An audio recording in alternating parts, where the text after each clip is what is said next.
Many years ago, I went through a really bad breakup. It was otherwise known as I was broken up with and I really had no say in the matter, and I became a complete mess after it. It was one of those situations where I'd wake up and then I'd go lay on my couch for about 12 hours a day. I wasn't taking any phone calls, wasn't talking to any of my friends. I barely got outside. I ate cereal for breakfast, lunch, and dinner. If you've been broken up with, you know exactly what I'm talking about. But one day, I decided that I needed to get outside and get some fresh air. As I was walking out, I ended up seeing this guy walking towards me.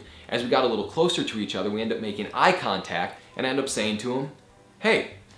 He looks back at me and said, "Hey." So we stopped there. I introduced myself. I said, "I'm Josh." I asked him if he had just moved into the apartment, and he said, "Very nice to meet you. Yes, I just moved into the apartment." As I was about to step away, he stared at me and said, "Hey, what's going on?" I answered back to him and said, "Oh, I'm just going to take a walk, get some fresh air." He stared at me a little longer. It was a little uncomfortable because it felt like he had something else to say, but then he ended up saying to me again, "Well, what's going on?" I answered back again, "Hey, I'm just going to get some fresh air and going to take a walk." And then he said, "But what's really going on?" And he emphasized the word really, and he really made it seem like he cared for a second. So I kind of opened up a little bit more, and I said, "I'm just going to take a walk, clear my mind, get some stuff off my back, basic stuff, maybe get some Twizzlers, I don't know." And then he stared at me a little longer, kind of giving me a little bit of a head nod. And then he said again, "But what's really going on?"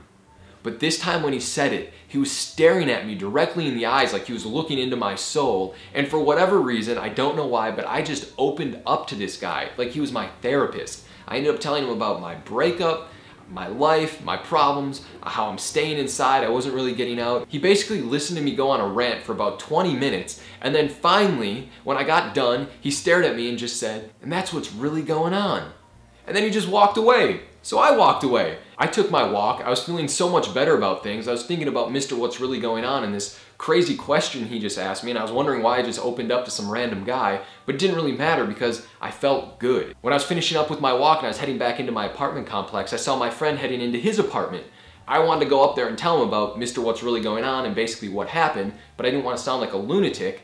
So I ended up going up to my friend and I asked my friend, "What's really going on?" And I ended up asking him 2 more times, and on the 3rd time, after giving me 2 blow-off answers, my friend ended up opening up to me the same way that I opened up to Mr. What's Really Going On. And it was at that exact moment that I realized what's really going on might be the most prolific question of all time.